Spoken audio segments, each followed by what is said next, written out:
What's up, you guys? Sean Ross Sapp, managing editor of Fightful.com, FightfulSelect.com. That is our premium service. Check it out. Give it a go.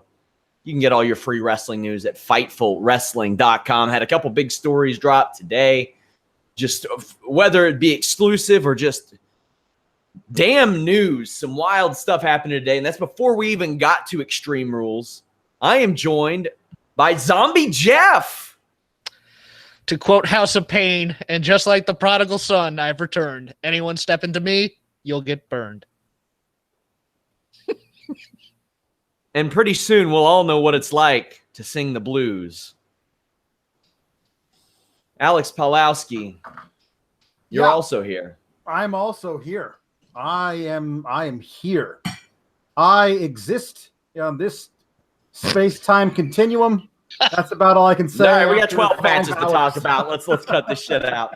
Good Lord, he's monologuing. What the hell? No, I'm just saying, that's all I can say is I'm here. I can't say anything else. I don't even know what I feel right now. Thumbs up, subscribe. Guys, we are on Google Play, Player FM. We are on podcast platforms all over the place. Leave us a nice review on iTunes. That stuff helps. But Fightful.com, FightfulWrestling.com is where you find it. So earlier this afternoon, while I was enjoying I don't want to say enjoying the Tollsboro, Kentucky parade, pre-fair parade, I get the news that Hulk Hogan has been reinstated to the WWE Hall of Fame. Now, keep in mind, WWE never made an announcement that he was officially out of the Hall of Fame. They never made an announcement that he was suspended. When inquiring about his status for, 3 years, just shy of 3 years, things were very, very foggy. Jeff, your instant analysis of Hulk Hogan, who was backstage in Pittsburgh. He flew into Cleveland yesterday. First off, odd, flying into Cleveland yesterday with Jimmy Hart. Talked to the wrestlers. I heard from a couple of them. They said it wasn't like a long promo, but cameras were there, as Bryan Alvarez reported. What were your thoughts on this? Staged for a documentary for some sort of redemption project for the WWE network. That's what I thought of it. Personally, what I think about, it's too soon. He still hasn't capitulated. Get him the hell out. I think not only are they going to bring him back because they have what we like to call FU money, I think they're going to use him as a brand ambassador for the network because their network subscriber average age is a little bit on the older side, so it caters to that nostalgia market. And I think they're going to go a little bit too hard on this and ask talent to be in a sketch with him, and we'll see where it goes from there. And who'd Saudi Arabia want? That's very true. And Yoko ain't walking through that door. Mm-hmm. It ain't happening. So I got word from a source who, again, gave me the Brock Lesnar news that Hulk Hogan had came to terms with the deal. WWE is denying that, at the very least in comments publicly. But let me just say, guys, you don't bring in your business manager, who was later shilling his booking email address in Jimmy Hart. You don't have cameras filming you, and WWE ain't bringing you in for a high-profile spot like this without a deal in place. They're not going to do something like that so New Japan can offer him some stupid deal for Long Beach. They won't even risk that. They won't risk anything like that. A deal is in place to make this happen, regardless of what WWE says. Alex, I feel like we are going to get vintage triggered Alex on this podcast, and I'm ready for it. Come on, bring it. I'm ready for it. Look, it's this guy. I mean, like the people who are who are doing a victory dance on the Twitters about how he never should have been spent in the first place and free speech, man. Y'all can go to hell. Yeah. Because it wasn't just like a thing, like a quick, like when you espouse that you don't want N-words dating your daughter unless they're 8 feet tall and play basketball and are make a million. Let's just throw in the fact that he visited his son in jail. And the prime concern he had is that one day they would be reincarnated and be black people. Yes.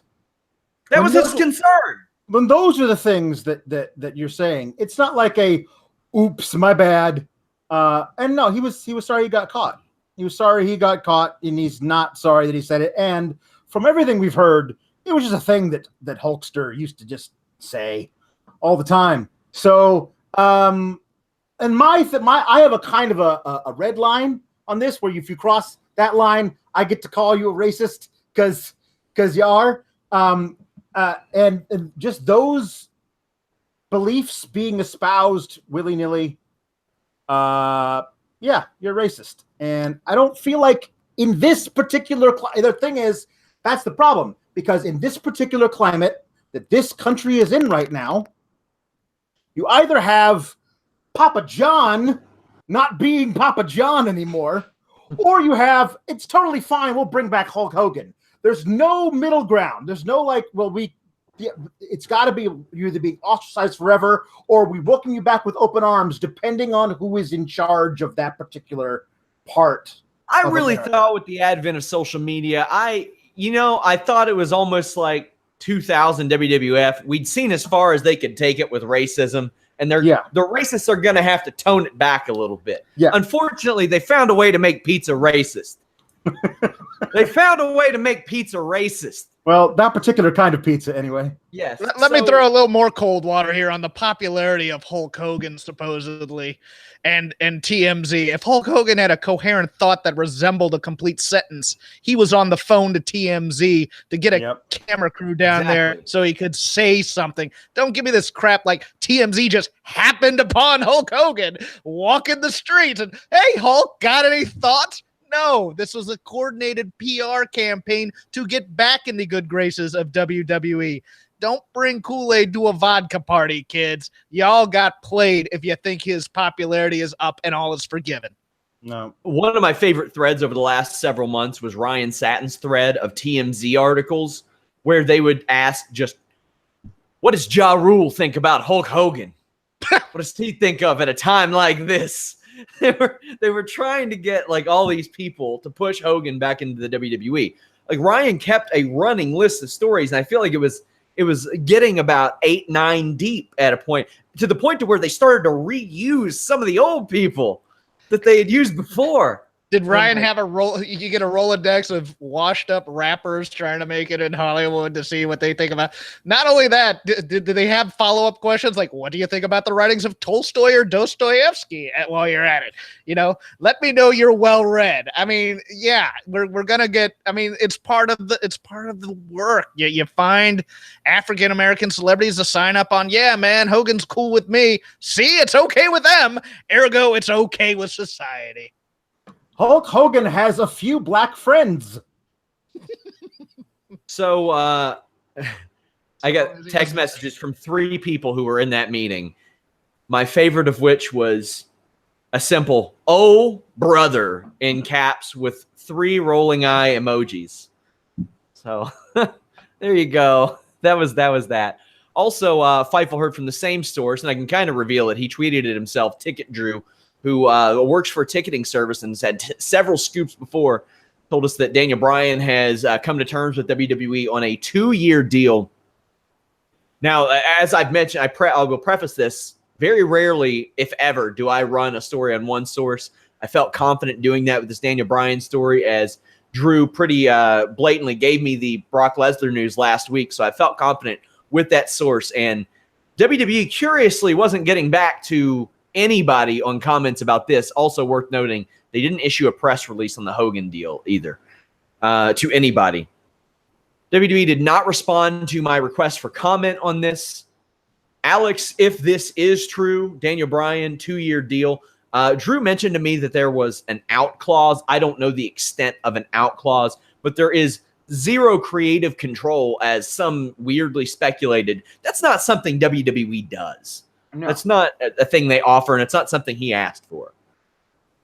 Right. No, I mean, I'm down for 2 more years of Daniel Bryan at this level, getting better, getting back into shape. Maybe now that they have him for 2 years, they can get him out of these little, middle school feuds and get him into something that he actually can, like. I'm not saying have him go against AJ Styles for the title right away.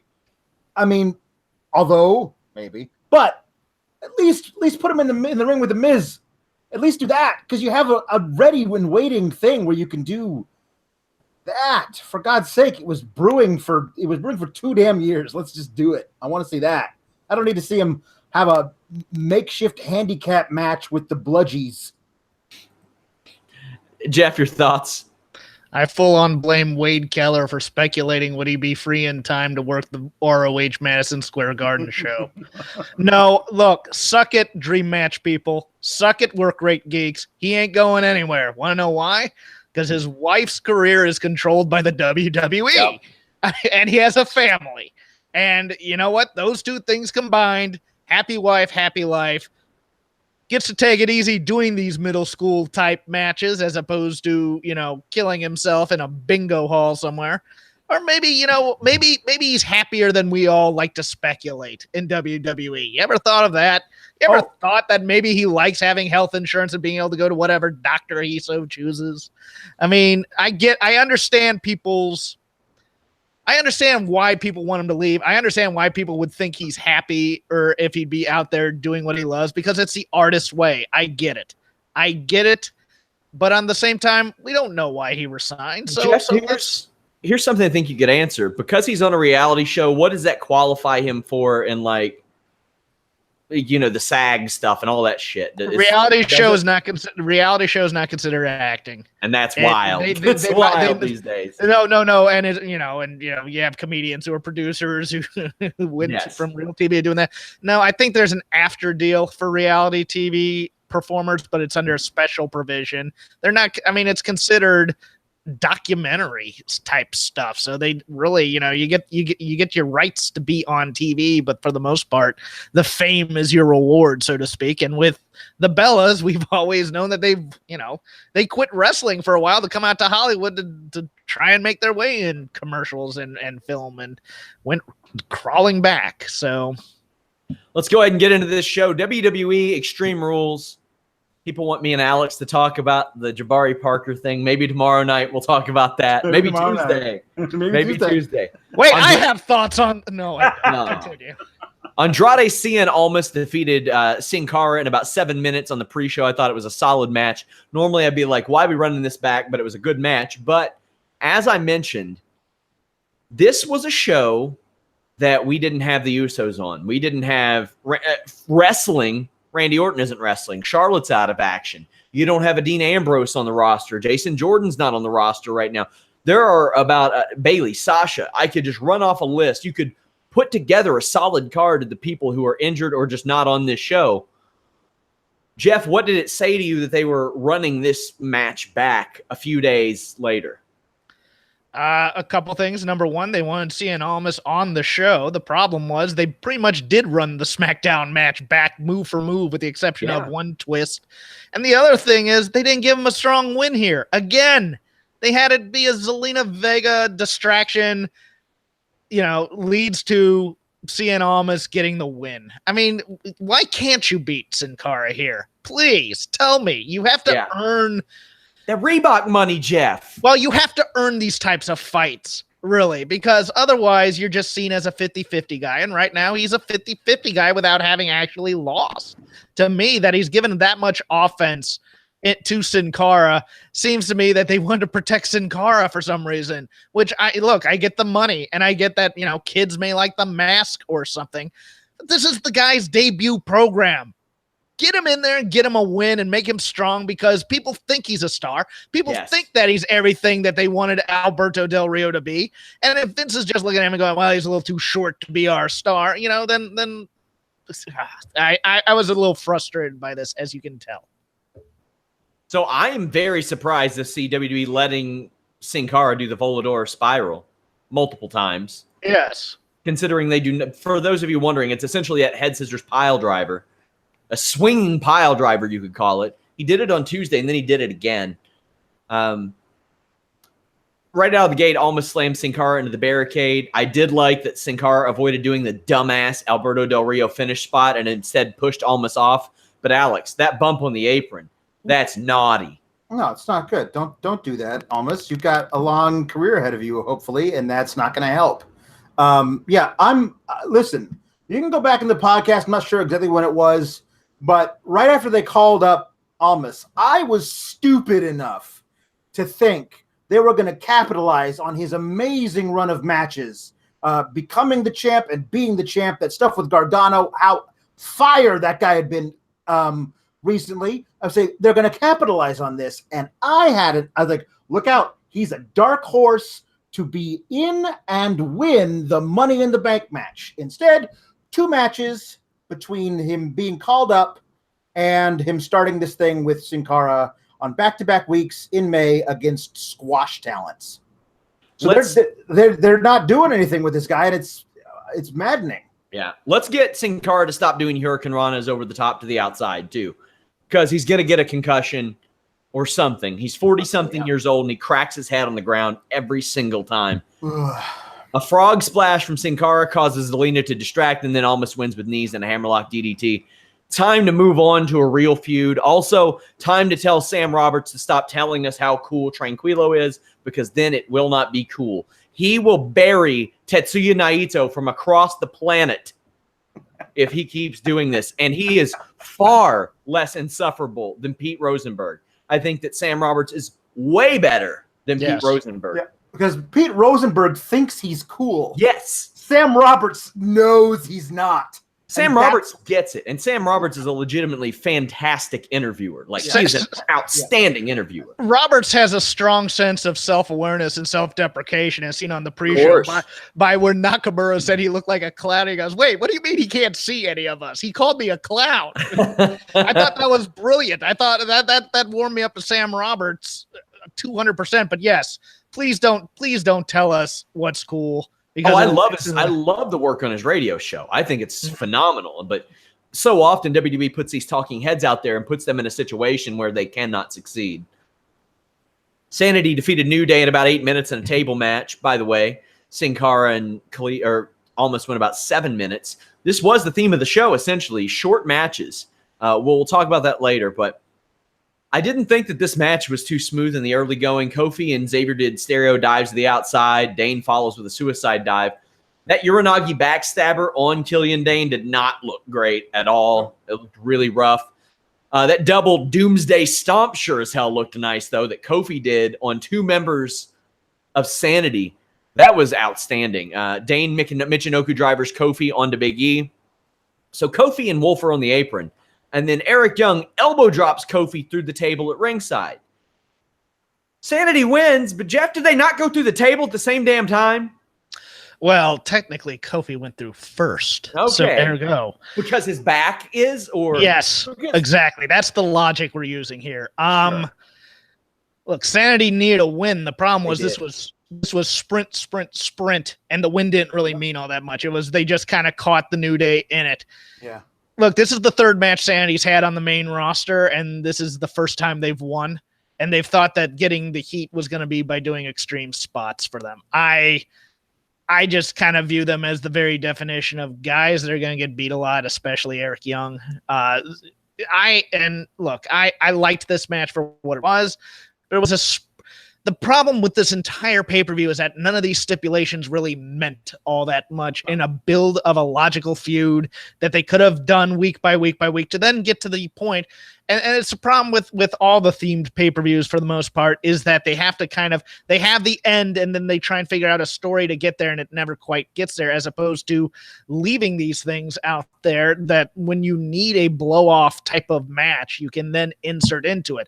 But again, it's going to be like, well, you know what? It's time for TLC. We got to figure out a reason why to get a ladder and some tables into a match, et cetera, et cetera. Alex, your thoughts on this match? It felt to me like they were like, oh, we have these great spots we're going to try and get to. We have it's like 16, 17 minutes. And like, you have 7. I'm like, okay, we're still going to try and get all those spots in though. I don't want to see this match for 17 minutes, honestly. Not a tables match, unless it's an elimination. No. Elimination match. But the whole thing is that these guys, especially the New Day, keep finding new things. That Kofi double stomp out of the powerbomb thing was nuts. They keep finding new things to do, and I believe that Sanity is a really good partner with them because their 6-man tag work in NXT was really, really great stuff. Like they're what they did in the War Games match, excellent. They had enough stuff to last over a longer match, and they were told you have a much shorter time than you think you do, and they said we're still going to go try and get all that stuff in, which is why it felt kind of rushed and sloppy, is what it felt like to me.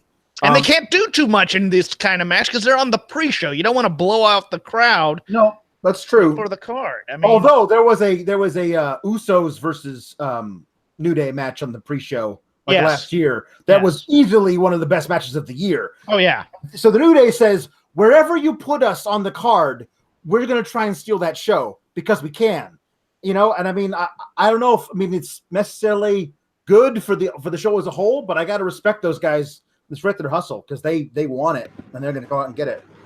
Yeah, and I still hope that Sanity makes tables their thing. As you mentioned, Alex, Dudley Boyz aren't coming back. Yep. People are still going to chant for tables. Might as well. As we found out later in the night, they'll chant for anything. Yeah, goddamn. Surprise, the B team defeated Deleter of Worlds to become Raw Tag Team Champions in about 8 minutes. This was not the plan when this feud started. And Bray is still not clear to do a lot of things. As you could see, he did not bump in this match. He took a little spill of the outside. I don't think he's going to be at TV tomorrow either. He's got a pretty full week of personal stuff to handle. But the crowd reacted pretty big to the Bray Wyatt Bo face-off, and then Bo tagged out. This really benefited from being early on the show, I think. Yeah. But that being said, I'll talk about the pace right now. I liked the pace of this show, at least up until the very end, because all these matches were like 7-8 minutes, one after the other. And while there was no match that I'm like, wow, that was great, I think Reigns Lashley was match of the night personally. But there were some finishes that I was like, nice, interesting. When I think of this match, I won't think of the average match that happened before it. I'll think of Bo Dallas hitting the au revoir, or whatever the hell he calls it, and getting the pin. Also, I think Bray Wyatt probably shouldn't be doing headbutts a few weeks after he had a car accident in which he could not remember what happened. Bad move. Bad move. Curtis Axel essentially cuts a Joe Dirt promo about winning the titles. How do we feel? How did Stretch Armstrong feel when he went to the moon? That was cute. Jeff, B team is tag team champions. What did you think of the match, and where do we go from here? I thought the match was okay. I think, man, the problem with the WWE and their sense of history is they can never mention why people are looking forward to the Bray Wyatt Bo Dallas showdown and why people booed when he tagged in Axel. It kills me. I kind of was hoping for a Rotunda chant from this crowd, but I didn't get it. But this also checks off a lot of boxes that could solve a lot of problems should they choose to go this way. It gets Bray Wyatt off TV to handle his health issues. I personally think WWE should probably get out of the Hardy business right now. They're both just in bad shape. They can't do what the WWE wants them to do, which is a complete nostalgia act, playing all the hits right now. It gives the B team a bit of a run, and there's a story to be told here, but there's no use telling it because and that story is goofball team figures out how to win, how to become good, and then starts to become really, really good and continue that streak. But they're not going to tell it because I think they're going to get fed to the Authors of Pain rather quickly and get the belts on the Authors of Pain to see what they have there. So overall, you know what? It checks a lot of boxes. I have no problem with this. I liked the match for what it was, with the minor quibble of the brothers Rotunda can't be addressed. So it's a bit of a problem when you have this match. AOP should squash B team tomorrow and win the titles. They don't need to chase. They don't need a journey. They are what you chase. They are what you overcome. Even the Revival. Revival could do that. Now the thing, hold on, Alex. The thing with Matt Hardy is Matt Hardy doesn't have to wrestle. Not with this gimmick. No. But it looks a lot better than when you put him in front of the standard WWE photo shoot backdrop and have him go, let the motherfucker be creative. He's been creative his whole career. He's gotten like 4 or 5 different gimmicks over. Let the guy be creative. And then once every couple of months, you pay it off with a compound thing that is heavily edited. He doesn't have to work. He's had to work double duty because Bray hasn't been able to do anything since he came back. It's been all smoke and mirrors. Alex, your thoughts? Yeah, a few things. One, yes, I was thinking the same thing. Give Matt Hardy a faction of his type of people that he can mold into being part of the Hardy, the wokenness. I think that if he took the B team under his wing, especially Bo Dallas would thrive in that kind of weirdness.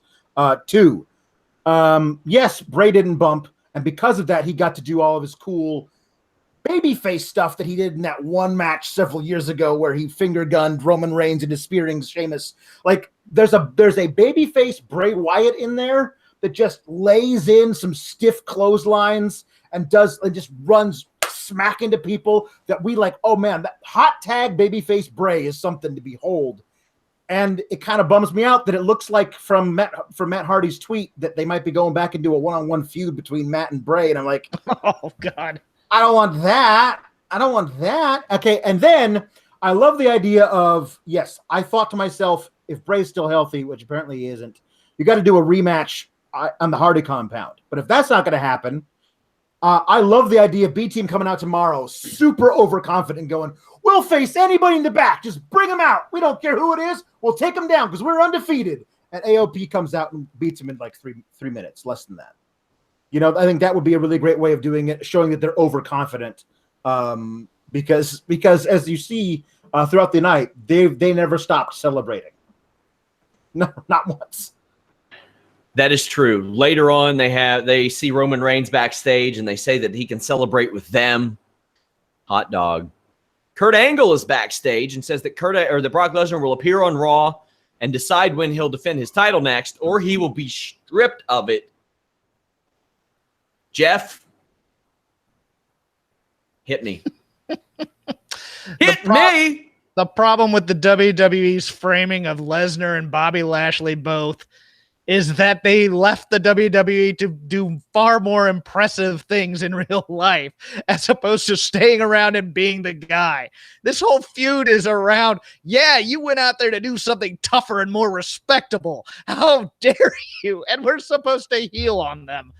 I think Brock comes back, and I think the easy way to do this is to have Braun cash in after maybe a spear from Roman.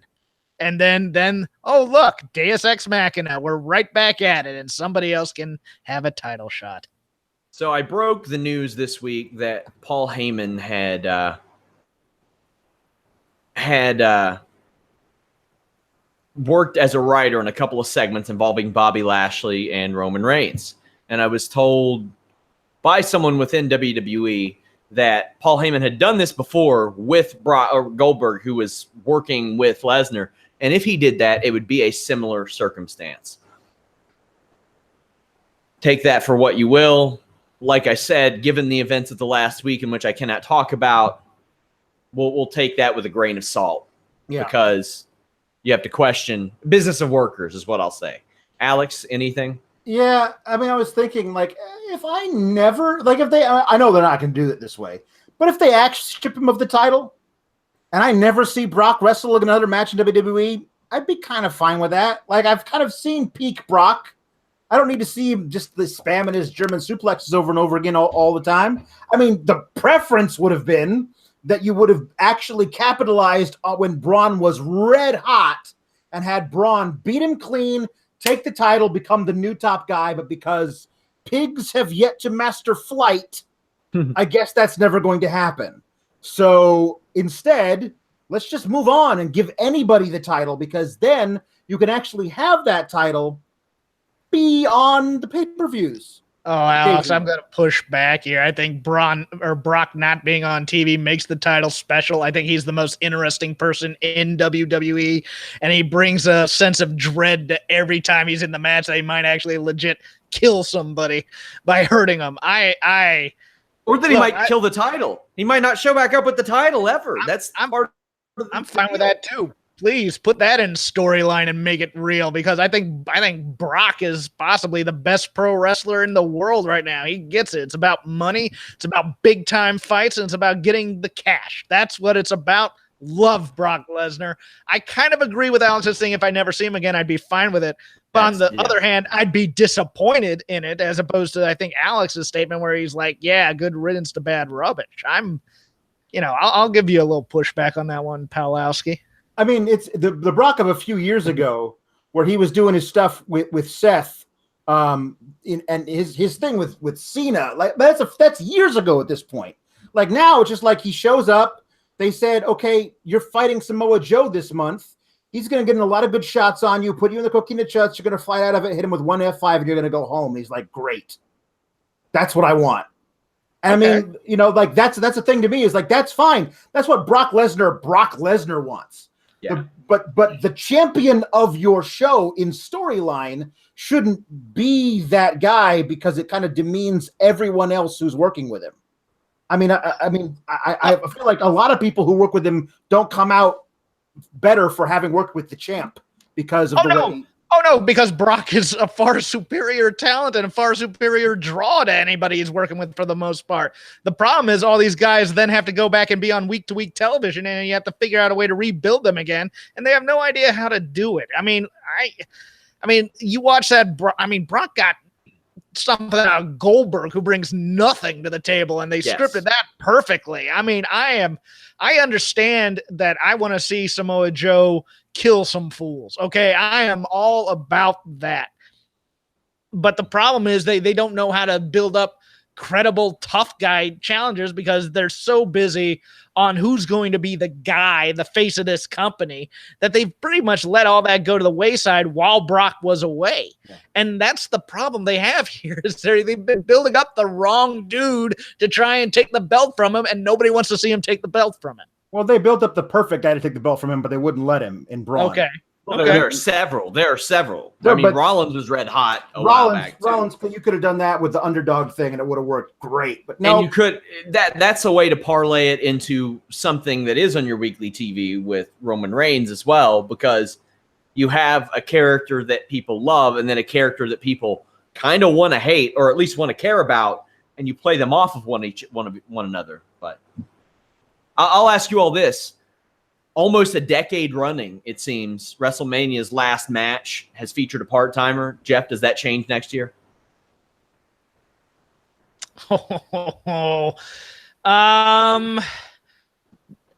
Yes. I think they put 2 full-timers in the main event next year. I think they're kind of tired of playing this game. I think they are too, and they don't need to play that game anymore.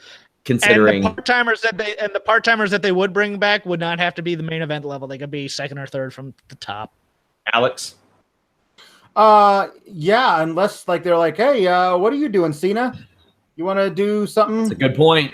That's like a good damn point. There's always a Cena card. It's because it's New York, man. Like I feel like they're gonna have to bring out somebody to be like, it's New York, the big time. Cena Taker. Yuck. Yuck, man. They could do it, though. They could do it. Because you can't put anything past this company. I'll tell you what, I'd be rolling around like a pig in shit, just joyful if they did Rollins, Ambrose, Reigns, triple threat, Shield. Especially had they never done it ahead of the brand split as the main event. Yeah. But you'd have to tell a good story behind that, because that is such an easy story to tell. Every one of these guys has a reason to hate the other one, but still respect each other and play off of the emotion that comes from it. Holy shit, we have to get into talking about this show. Bludgeon Brothers attack Team Hell No backstage. We'll talk more about that later. Finn Balor defeated Constable Corbin in about 8 minutes. I will say this about Baron Corbin. All of his offense looks good. When he does something, if he does a clothesline or a deep six or the end of days or slam somebody, he does it and he wants to make it look really, really good. This is very much a 2016 Finn Balor performance, which is heavy on the kicks and selling, but I thought it worked out fine for him. It was a decent, solid, fast-paced match.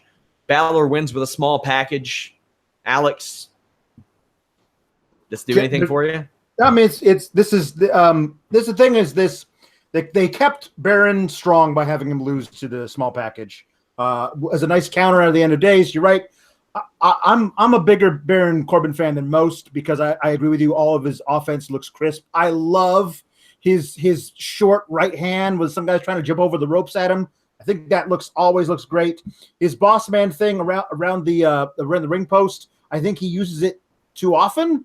So often that when the announce team watches them do it and goes, "Oh my God, what was that?" And you're like, okay, we saw that on Raw. Like, we saw it. I know you saw it because you had the same reaction to it 6 days ago. So that's a problem. Is like some of this stuff is legitimately pretty cool. So maybe if you could figure out a way of like layering in some regular stuff, then those things seem even cooler. Like the Deep Six is great. It should finish guys 25% of the time he uses it, because there's a lot of things like that. But yeah, Balor, fine, okay, great. As long as they use this to further Baron Corbin's role as pseudo authority figure by having him punish Balor tomorrow, like, let's keep that storyline going, because I like this version of Baron Corbin much more than biker guy. Typical big guy versus small guy WWE match. Big guy gets 80% of the offense. Small guy slips out a win. Mm-hmm. What more can you say? And I don't know if it's going to help Balor at all. And I think, and then Corbin can lose because he's the authority, and he'll just come back and assert his power. So, it was quick, it stayed in there, but didn't help the guy you needed to help, in my opinion. But then again, that's their way, so whatever. So Carmella defeated Asuka to retain her championship in about 5 minutes. Ellsworth was above the ring in a shark cage. Asuka strikes Carmella hard, and Carmella bumps early a lot, and the wrong way a lot, the opposite direction a lot, especially for 5 minutes. This wasn't good, and that cage was so low. Mark Jindrak from a standing position could have jumped into it, maybe over it. Ellsworth smuggled in all kinds of shit. He probably had like a pack of Nilla wafers somewhere in his coat as well. Like, he had everything. Carmella gets to the ropes on an Asuka lock, or out of an Asuka lock, and gets suplexed outside the ring. That was a nasty little spot. Ellsworth gets out of the cage, but is stuck dangling upside down in what I thought was honestly kind of a dangerous spot. I was a little bit scared. I didn't want Ellsworth to fall and break his neck, but Asuka gets rammed into the cage and pinned. Asuka beats up Ellsworth afterwards, applies the Asuka lock, but it made Asuka look really, really stupid, and it made Carmella look like a really good strategist, which is clearly more important to them right now. They are putting their eggs in the Carmella basket as opposed to the Asuka basket, at least for right now. Jeff, this wasn't much of a match, but what did you think of how it went down? Welcome, Asuka, to having stupid babyface syndrome. James Ellsworth is an American hero. I loved him and his dumbass antics in this match. Him getting his comeuppance was great. But at the same time, Asuka has not won a major match since she won the Royal Rumble. Okay. I literally thought they're going to put the belt on Asuka to then build up for a Charlotte rematch at SummerSlam, possibly. Because I thought that SummerSlam was going to be a big-time type of super card, but, that was my deal. They like putting fresh blood in there. And Carmella, you know what? Carmella's limited as a performer, but she's a great personality. I understand their motives here. I just think Asuka. I mean, what's Io Shirai thinking right now watching this? I think Asuka, Royal Rumble. Asuka of all your baby faces shouldn't be stupid like Becky Lynch was, or Bayley, or every other babyface that gets tricked all the damn time. What? I just don't understand this in their trope segments. But you know what? You knew that this was in their bag of tricks, so I can't be that mad at it. Yeah, not a lot to this one.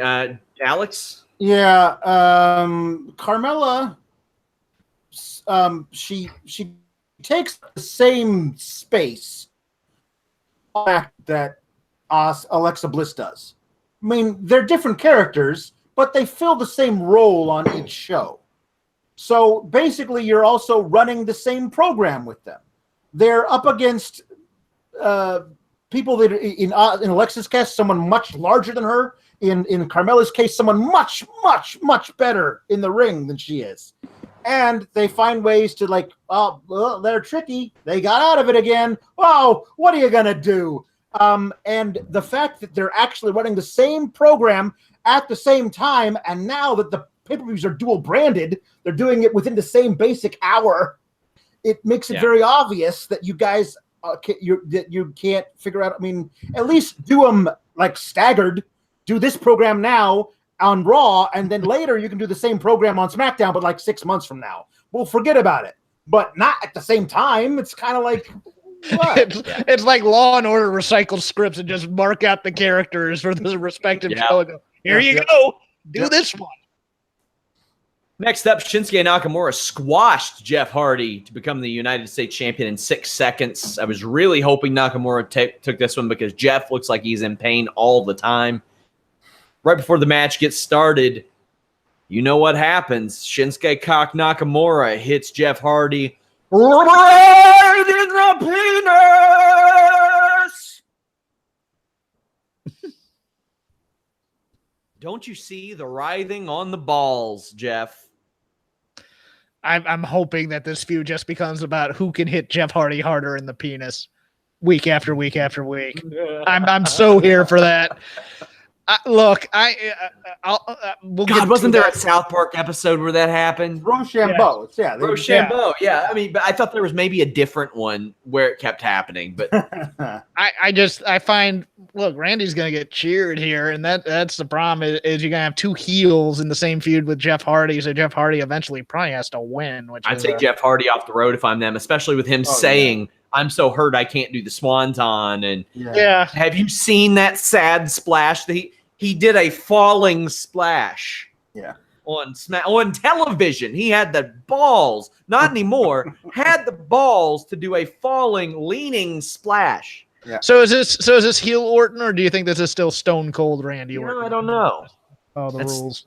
Well, he comes out. Randy Orton comes out. A PW Insider had reported that he was backstage. He was no longer backstage after that Kinshasa and Nakamura winning. But some in WWE that I talked to thought he was going to be out all summer, and were a little bit surprised that he was, or not a little bit surprised. They were very surprised because he could have stayed out all summer if he wanted to. Randy Orton stomps on Hardy's balls. Alex? Yeah, a couple things to start off with. When this thing was over so quickly, I was like, Jeff Hardy's like, man, I was in the makeup chair for 2 hours for this. And then I thought to myself, like, this is the point, is that at least you say Nakamura, from feud to feud, his character remains consistent. And that's all we ask is consistency. He punches people in the balls versus AJ Styles. He does it versus Jeff Hardy. At this point, though, he has mastered it so much that he does it in the 2.5 seconds when the ref isn't looking, and then immediately capitalizes on it with his finisher for the win. He has reached can see the Matrix levels of punching people in the penis. It's fantastic. When Randy Orton showed up and the crowd cheered for him, and it looked like he was coming to like challenge evil Shinsuke Nakamura, I was like, please don't bring back Randy as a baby face. And then they were like, oh no, he's just going to stomp on Jeff's balls. He's going to kick him in the balls while he's down after being punched in the balls. That's a heel move in my book. And I'm hoping we'll figure out a way of having Randy not be involved with Shinsuke Nakamura, because I don't know what that is. But I'm happy for Randy to be back if he's bad Randy and not I'm very cool but I'm good kind of Randy. I don't like that guy. That shit don't work. That shit don't work. Steel cage match. Kevin Owens defeated Braun Strowman technically in 8 minutes. Owens manages to knock Strowman into a corner and hit a cannonball, then a frog splash for 2. Then he gets the shit kicked out of him. Just eats the clubbering. Crowd keeps chanting one more time as Strowman throws Owens into the cage. Then Owens hits a stone cold stunner and tries to get out of the cage as Strowman is shackled to the ropes. Strowman had pulled the cage door into Owens prior, and then after Strowman is shackled, Owens tells Strowman to suck it and starts climbing the cage. Apparently, Strowman wasn't upset before, but when Kevin Owens told him to suck it, he got very angry and broke the shackle. Braun Strowman's big into intellectual property disputes. Don't you dare take somebody else's move. Well, in that case, I'm fucked. Anyway, Strowman breaks off to a big pop, choke slams Owens, through the announcer's table.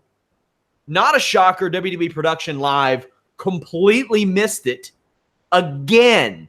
Now, I literally quote tweeted Stephanie McMahon. Constructive criticism.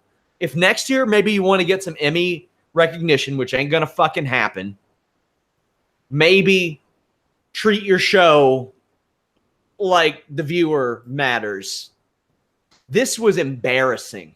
If I'm Kevin Owens, I find the production and I say, what the fuck was up with that? I just fell 20 feet. Maybe catch it next time from one of the angles, because one of the angles completely missed it. The other one got Michael Cole's head. Not a lot you can do about that. The other one had such an extreme freaking zoom. Jesus. Exactly. If I'm Owens, I'm pissed, but this was an outstanding spot. Jeff? This is my victory lap. I predicted that this was going to be the end of this match on this week's Shake Them Ropes, that it was going to be Braun throwing Kevin Owens off the top of a cage through something. This is how they see Kevin Owens now. He's the new Mick Foley. Go fall off of something tall, fat boy, and do it for my amusement. You know, he's now done it off of Hell in the Cell, off of a big ladder, off of a cage. Fatty, did he watch a Chris Farley tape or something? I mean, I love Kevin Owens. And you know what? This is what they see him as. He's a disposable guy who will fall through things from great heights. But I liked the match. I did. And it's a way where Braun Strowman can lose without actually really losing. And he still gets to say, get these hands, and the crowd cheers for him. Big feats of strength. Had no problem with the match itself. Had same problems you did with the production work. Alex? Yeah. I really loved. You say fight Owens, fight me. I like that a lot, because that's a thing that Kevin Owens does. Like, his character talks the big game through what he wants to portray, but they're asking him to be this coward. That's the character they're asking him to portray. But the real guy is fight Owens, fight. We know that's who that guy is, because we know that's who he is. So I love the idea of, like, Braun trying to wake him up. Like, all Braun has ever wanted is competition. Like, this is a guy. It would be so cool if you figured out at some point that Braun has been harassing Kevin because he thinks Kevin might be able to beat him, and he wants to know if Kevin actually nutted up and fought him. Could Kevin beat him? That'd be a cool way of giving that some depth to this. They're never going to do that. I don't think Braun's that introspective, homeboy. But Braun breaking out of the cuffs, leaping up the cage, throwing him off onto the table. That's fine. That's great. I love his tweet afterwards. Wait, you mean I lost that match? You could have fooled me. He should care. The thing is, he should care. He absolutely should. It should matter. You've had him play around with Kevin Owens doing this stuff for a while since Money in the Bank, since he won Money in the Bank, and he's got a damn contract. If Brock Lesnar does show up tomorrow, let's just cash in on him right there. Like, you're here. I got this briefcase. Get a ref. Let's do this. I don't understand why they're giving him this monster, this briefcase that allows him to beat up the champion whenever he wants, and he's not beating up the champion. Tomorrow. Yeah, tomorrow. Do it. Do it tomorrow. Get it done. You want to create some buzz? Do it tomorrow. Yeah. The thing is, Brock's there. Yeah. He's making his decision. Tough shit, homeboy. Yeah. Here's your decision. I'm making a decision for you because this contract that they gave me allows me to do this. Decisions? I'm sad you all didn't bring that one up. You know what? I have been very pleasantly surprised that largely that hasn't happened lately. Yep. That hasn't happened a ton lately. So, Jesus Christ. Bludgeon Brothers defeated Team Hell No in about 8 minutes. Daniel Bryan is a house of fire, fights both guys. He's out there solo at first. A super Frankensteiner hit and a yes lock is applied, but it gets broken up. Rowan is pretty aggressive in yanking Daniel Bryan out and throwing him into those stairs. I loved Daniel Bryan's comeback spot where he did the backflip over, and on the way from ducking a clothesline from Harper, he goes for a suicide dive on Rowan. Rowan catches him. Harper goes for a suicide dive of his own, but hits Rowan. And then Kane's music comes out. He had a boot on. God damn it, I wanted to see a big boot with the big boot. I wanted to see the bigger boot. Mm-hmm. The biggest boot. If it were in Saudi Arabia, they would have called it the biggest boot. And the titles wouldn't have changed hands either. That's true. But he doesn't. Am I correct in remembering it was a Doomsday Device finish? What was off? Was that to finish it? It's like it was like a weird leaning clothesline thing. Leaning. Yeah, it was. There we go. It was kind of like, into it. It looked vicious, but it wasn't the same kind of thing. Yeah. WWE says afterwards that Kane has a broken ankle. He had been walking around with a boot all week. Alex, what'd you think? No miss tonight. He was in Washington for the celebrity softball game. I was hoping he would Deion Sanders it and show up on a plane or like fly in and be Daniel Bryan's partner wearing the same outfit and everything. Yeah. This was interesting. The Kane thing. I mean, if you were only going to do this reunion for like 2 weeks and give them a title shot they weren't going to win, doing the reunion kind of seems pointless. I mean, it's nostalgia pop, yay. But if really they're like, okay, Kane, go be mayor. Glenn, go be mayor now. And that's it. Okay. Now what? This is great. It's great if it means now what means Daniel Bryan goes on to be the Miz, to face the Miz. But if it was just this, again, there's a lot of things that feel kind of pointless about WWE right now, and that this would be just adding to that. I'm actually happy they didn't switch the titles, because I thought they might, just for the nostalgia. I am the tag team champions, especially when he was out there solo. The story they wanted to tell was Daniel Bryan valiantly tries to fight two giant men and fail and fall short. The story they actually told was Daniel Bryan was beating these two men and, like a dumbass, turned his back to check on his hurt friend and missed a tag and got beat. So again, stupid babyface syndrome. Don't care about your friends. Care about the match. Be a professional. We've all learned our lesson here, WWE. Thank you. Everybody should be alpha and not be nostalgic or sentimental in any ways. Bobby Lashley defeated Roman Reigns in about 15 minutes. I thought this was the match of the night, fellas. This was a hoss battle, an ass-kicking battle. Crowd not very into it at first, but Lashley hit a flying axe handle, and Roman tossed Lashley over from a fireman's carry position, and Lashley bounced off the floor, Jeff. Man, that thing looked rough. I have nothing but... And remember, Lashley, while in shape and jacked, is in his 40s. So that does not bounce back as well as one should. I think... Look, people are going to complain about the crowd, and we'll get into that during the Iron Man match. Didn't have a problem with it. I had more of a problem with the commentary trying to explain away where Bobby Lashley's been and why it was a bad thing. But liked the match. Got a nice, surprising ending to it. I think it's a more interesting choice, to be honest with you, for right now, until we see what they do on Monday. They slammed each other. There was some hossing going around. And the shocker of the night, Roman Reigns kicked out of that goddamn vertical suplex finish. I know. How does he do it, Alex? I don't know. I mean, to hear Michael Cole call it, I mean, the vertical suplex. I mean, that's no one's ever used that before, ever. It's the it's you guys. You have to understand. It's like a suplex, but vertical. So, like, I mean, that's different than horizontal. Alex, it gave a grown man vertigo, though. That's true. And now he's on the shelf all year. His vertigo was so bad, he tore both rotator cuffs. They should call it the vertigo suplex. They should. How do they not do that? See, the thing is, it's unfortunate that Goldust already does that spinning suplex. Yeah. Because that would make sense as the vertigo suplex. I mean, here's the thing. Like, I mean, I don't know if Goldberg would give it up, but a jackhammer would look pretty cool out of that thing. That's it would look a lot better than just dropping onto your back.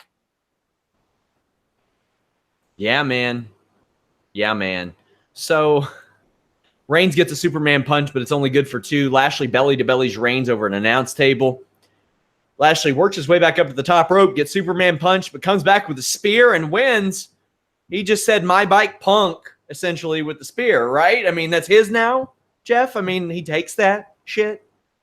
He just walked into the cafeteria and cracked Reigns over the head with a tray. I'll drink your milkshake. I'll drink it up. You goddamn right. That's what he did. He Daniel Plainviewed his ass. That's what he did. I want to see him hit him with a bowling pin next. No, I was surprised, but I think, you know what, with the MMA backgrounds, it's a more interesting choice. But look, I tend to think they're going to Deus Ex Machina this tomorrow, and it's going to be Roman and Bobby for the title at SummerSlam, maybe, or maybe involving Braun in a 3-way somehow. I don't know. I just know we're probably not going to get what we want, so I'm holding off. But I liked the shock value of it.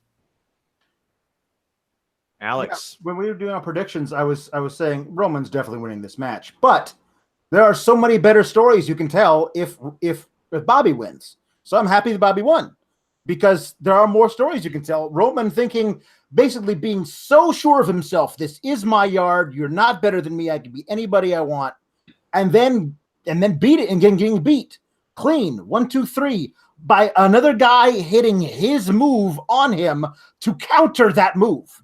Like Roman was going for the spear and got speared.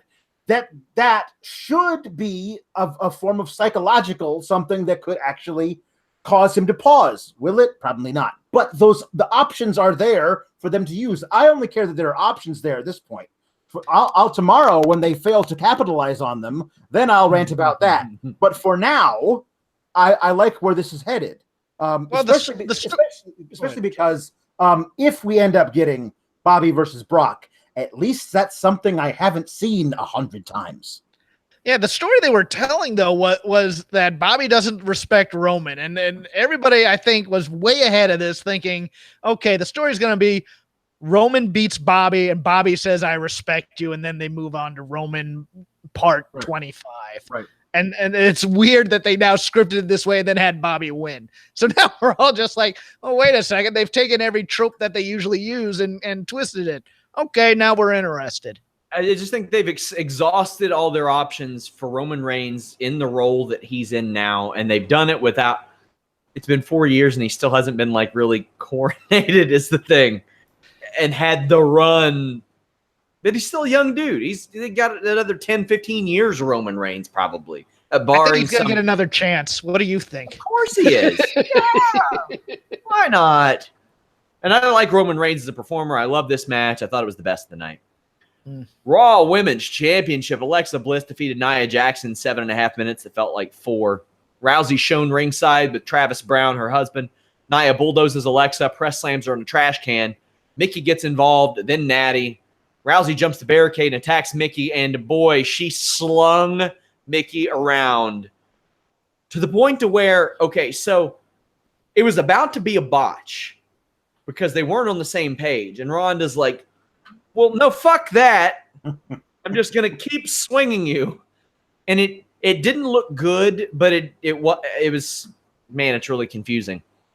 Rousey goes after Alexa, but Mickey hits Ronda with a kendo stick. Jax gets DDT'd on a chair and pinned. Rousey mean mugs on the outshot. Her suspension is technically up this Wednesday. This was nothing. It got rid of the mandatory rematch that WWE is just so fixated on that they need to get rid of. Alex. This was fairly stupid. But I did love Ronda Rousey. It feels like she slams a shot of adrenaline in her heart before she goes out there sometimes, because like, number one, Mickey comes out, and I love the way you described her, Jeff, in your tweet, as like hot mom, fresh off a divorce, looking to party. Like, yeah, that's pretty much her. The pleather skirt and the thigh high, like the over the calf boots with the stiletto heels that were way too tall. Like, the thing was that I thought to myself, Ronda's gonna either break Mickey's ankle accidentally because Mickey's gonna turn it in those ridiculous boots. Or she threw her so hard, she was trying to slide her into the ring but mistimed it and just drove her guts first into the apron. And it was like, oh, that can't feel good. It was one of those things where there's times where Ronda, and this is both to her credit and her detriment, is like she needs to take it down several hundred notches or she's going to murder somebody. Like it's just certain points where I'm like, she's so exciting to watch. At the same time, there's a part of my brain that's going, oh God, that can't be how that was supposed to happen. But it was fun. Yeah. Jeff? In the year of our Yano 2018, oh, God damn it. Mickie James is the MVP of the WWE Women's Division. She gets slammed around. She takes all sorts of crazy ass bumps to get these women over, and she really gets the credit she deserves within the canon of WWE women's title history, because that always goes to Trisha and Lita from her generation. She is absolutely fantastic. I thought she was fantastic here. The logical problem with this match, it was 4 women that nobody cared about, and everybody was looking at Ronda to see what she'd do. They were way ahead of everybody on this match because they already dismissed the fact that Nia was going to lose, as opposed to keeping Ronda just in her place and having her watch and then maybe doing a stare down after the match.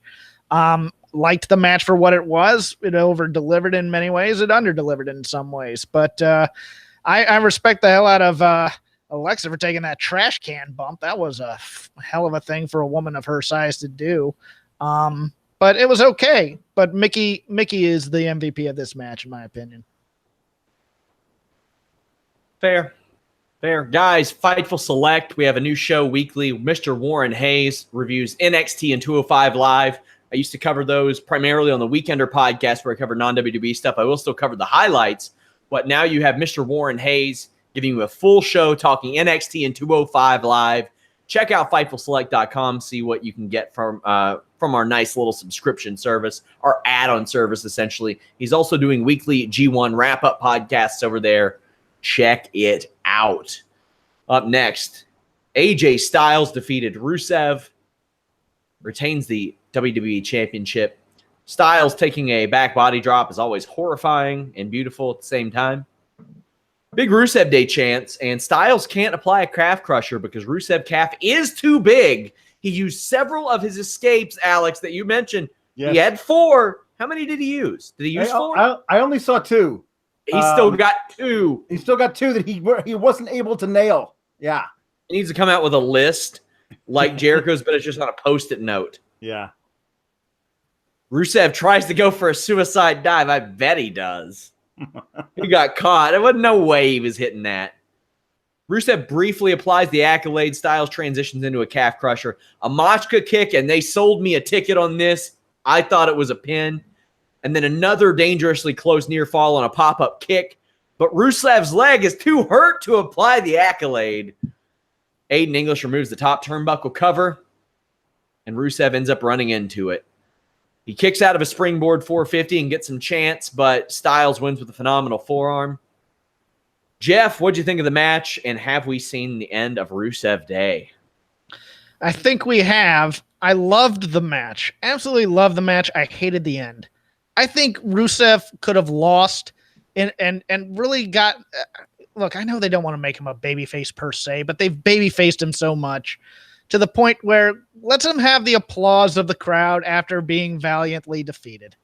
I think this is just going to lead to nothing but a nothing feud with Aiden English where Rusev ends up just killing him about 3 times too many. But overall, the match was great. Alexander.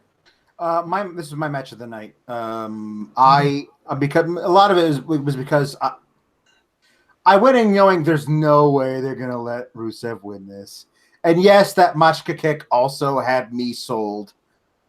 So that was a way of getting me around. Like, listen, I root for this guy because even when he was Rusev crush guy. You could tell there was a soul inside that was really fun and sweet and a cool dude, and that makes me that makes me root for a guy, even if his portrayal is supposed to be like this, crushing Russian. So now as he got over from nothing, basically, to this thing where they chant Rusev Day in matches he's not even in. Like, this is a kind of a thing. I was rooting for that guy, and I was watching it going, you know what? These are the kind of matches Rusev could have been having for these past few years, and he wasn't allowed to. Like, the fact that he had such a great showing in this match makes me hope they're not going to break up Rusev Day immediately, and that even though this might be his only shot at AJ Styles' title, if somebody else takes it, maybe if Samoa Joe takes it and is the heel champ, maybe a babyface Rusev faces Samoa Joe. Like, there's a lot of things you can do with this guy. He's pretty versatile, and he got himself over after being on like main event and shit for a long time. He really did. Your main event, a 30-minute Iron Man match. Dolph Ziggler defeated Seth Rollins to retain the Intercontinental Championship. Ziggler wearing Evel Knievel-inspired gear. Rollins gets a La Magistral in about 5 minutes to get the win. Did that bother you all as much as it did me, considering the back and forth that they've had for weeks? But all of a sudden, because it's an Iron Man match, they're able to sneak in the 4-minute pin. I hate that about Iron Man matches. Like, 2 out of 3 falls matches too. Yeah, 2 out of 3 falls matches. I feel like it happens less often than I notice it. But in Iron Man matches, the first fall is always a whoops. Mm-hmm. Like, I don't want a whoops fall in an Iron Man match. Like, you should have to earn it. Rapid fire makes sense after the first solid pin because then people are wore down. Rollins goes up 2-0 after a big super kick. Then McIntyre jumps in, beats the living shit out of Rollins, which gets Ziggler DQ'd. McIntyre is ejected, hits the Claymore on his way out. And this ends up getting Ziggler back even, essentially. It earns him 3 falls. And it's something we'd speculated, whether it be a chair or McIntyre or whoever it may be. This was a way to even the odds. Did you see it as cheap and predictable, Jeff, or make sense over the course of this match? I actually bit on the concept that they may have just kept on beating on him for the full 30 minutes and the referee would just keep DQing him. Where the final score would be like 0-30 because there were at least 2 more times where McIntyre attacked him where he should have been DQ'd. Yeah. Especially if you're not going with they got to make it back up to their feet like they do sometimes with these. And they didn't tonight. And then they just say, hey, look, let's start this whole thing over again because, and if Seth agrees to it, and then we'll start over from scratch. And then they'd work to 1 fall that would be important to me. I was not a fan of the pacing of this match. I understand the fall thing. I understood the story. I thought it was okay. But I think these two, especially Dolph in this rehab state, needed a really strong showing here to lead to 1 fall. And of course, the tie gimmick at the end, I didn't care for that much. I actually thought this crowd was going to crap on it. The one thing that really, really angered me was Cole at the end saying, well, if he runs away and they both get counted out, then it's a double count out. But Seth is right there. He could just roll in the ring, let him count out Dolph, and he wins the title because he wins by another fall. The thing that bothered me is they spend every friggin' week reminding us that one of the wrestlers is a heart.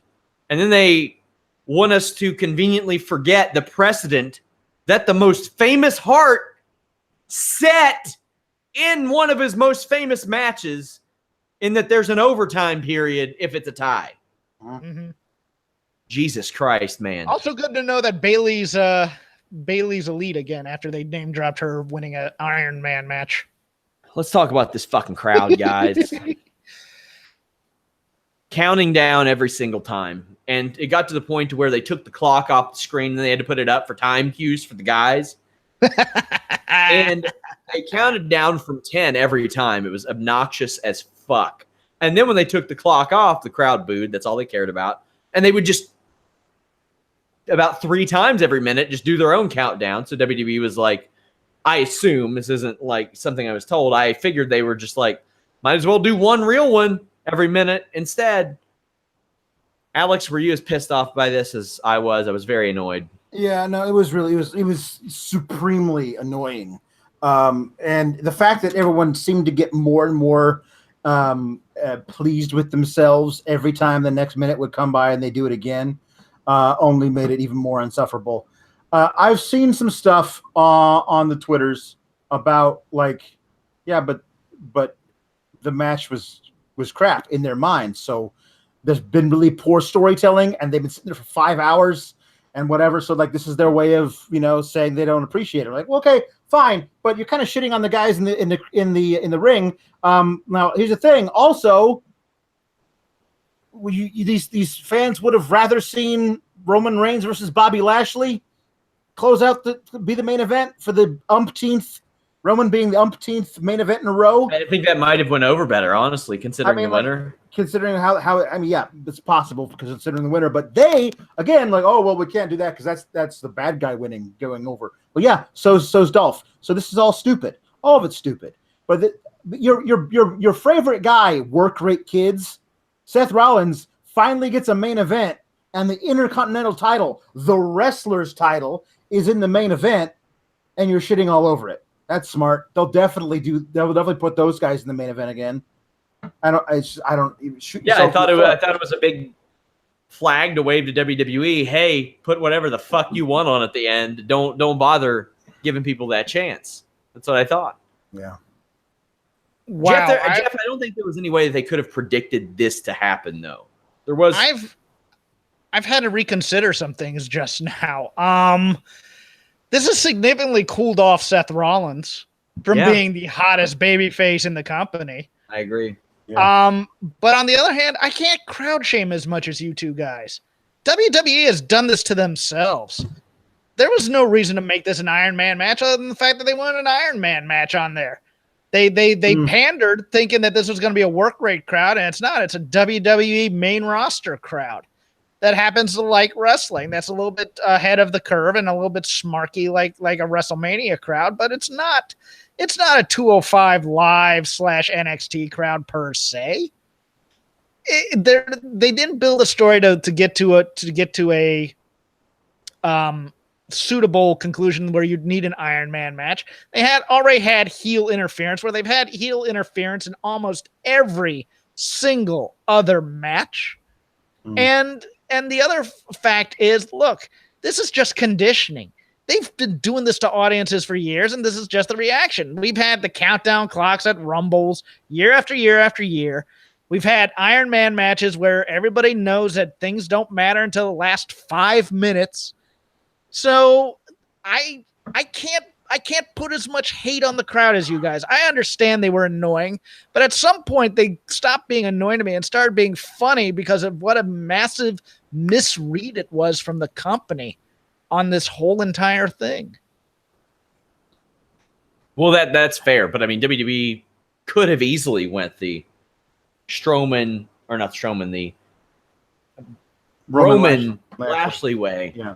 And I thought this was an effort for them not to, but considering it's amazing how creative WWE gets in making the wrong decisions. Right. This is the thing about it, is that the Iron Man match, if you let's say the first 17 minutes of the 30 minutes, there's no fall. Yeah. And these guys are killing each other. The fans are not chanting for that thing. When the first fall's an oops, and then you have Drew come in and beat him up and get kicked out, and you're like, okay, well, now we know what this is going to be. Then maybe then I don't fault them for it, but you can build this match so it's better than the way you built it, and maybe then your crowd isn't shitting all over it. Let's wrap this shit up. It's weird if you have a flash pin in the first 4 minutes of an Iron Man match. You start thinking, well, how come the guys don't pin people that quick normally? All the time. Exactly. On this show, I mean, there were so many matches that were 8 minutes and stuff, and I'm okay with that. I love the pace of the show. Mm-hmm. Some of these matches don't have to be 15, 20 minutes long, 12 minutes long even. So Ziggler grabs a sleeper, holds it for a couple minutes. Suicide dive from Rollins, then a blockbuster. Ripcord knee gets a 2 count. Frog splash can't get it done. Superplex Falcon Arrow can't get it done. But La Magistral Cradle got it done 20 minutes before this. Finally, a catapult into the turnbuckle does it, and it's tied up at 4. Rollins applies a sharpshooter, then a crossface. Ziggler tries to run away, as you mentioned. Back in the ring, he gets a Facemaster, but Rollins gets a super kick and a curb stomp. Time is up. Kurt Angle restarts the match in sudden death in his hometown. McIntyre's back out, distracts Rollins, zigzag, and a win. I don't think that this match lived up to the hype that virtually anybody was expecting. Am I alone in that, Jeff, or did you think this one did? As soon as I saw there were 5 minutes left, I knew they were going to go to the tie trope, and I knew that they'd come out and go, we need 5 more minutes. And then the way that they ended it was just such a shit show in terms of, I mean, it was fitting for this show, though, at the same time. It was kind of an FU to this audience that had been acting up. I feel bad for both Ziggler and Rollins. Don't get me wrong. I do. Because they put their ass out there and really wanted to steal this show. And I tend to think the plotting did them no favors, and they weren't able to. Right. I wanted to say that, like, at the end, after the whole thing was over and they ran out of time, Ziggler was just going to leave and he was going to win. And that'd be fine. That's it. But no, let's restart it so that we have written that, Ziggler wins after 12 seconds. I mean, that was completely meaningless. Why restart it to have it end that quickly and have the same guy who was just won win again? Whatever. And why not restart it after you see that Drew McIntyre's ruined the restart? If he's out there to make that kind of call, it makes no damn sense to do it this way. I will do one final note, a plea. Get the cruiserweights on these pay-per-views. 2 weeks ago, Mustafa Ali and Buddy Murphy had a match, their no DQ match, that would have been match of the night tonight by a wide margin. Sure, but if you put them on pay-per-view, you have to get them on Raw too, or else it's going to be nothing. I really think they are best operating as their own entity and existing in that space. I mean, at least then they can create their own audience. I don't know. I understand Alex's argument, but Sean Ross Sapp is correct on this one. Look, if they're not on Raw, they're meaningless. They come out there to farts in church and CM Punk chants and beach balls again, much like the 205 Live guys. After, like when Neville gets pissed at beach balls, kind of thing, it would be the same thing. And to me, right now they are performing in front of a crowd who stays to watch them. Yeah, those people that are there stay to watch them. I would like it to be either that at Full Sail, but then is it like, are they really main roster? What are they?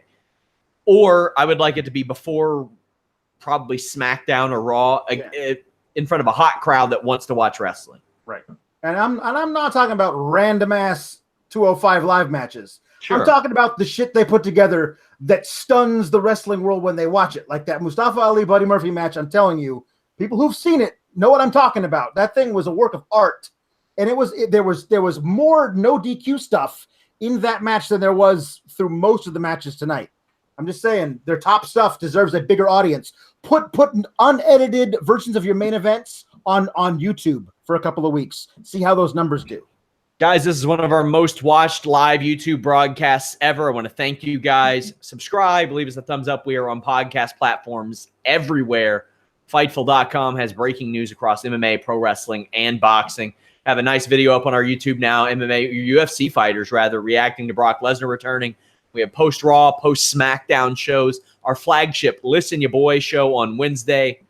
That is a blast. Also, we have the Holy Smokes MMA podcast and several UFC Bellator post-show reviews. Also, we have our Fightful Select service if you want to support the site in that way. We have a ton of additional content, early access to stuff. Just go over there, take a peek, see what we have to offer. You can follow me at Sean Ross Sapp. Jeff, update the people on what the hell you've been up to since you died. Well, since I died, I've continued to do Shake Them Ropes week after week.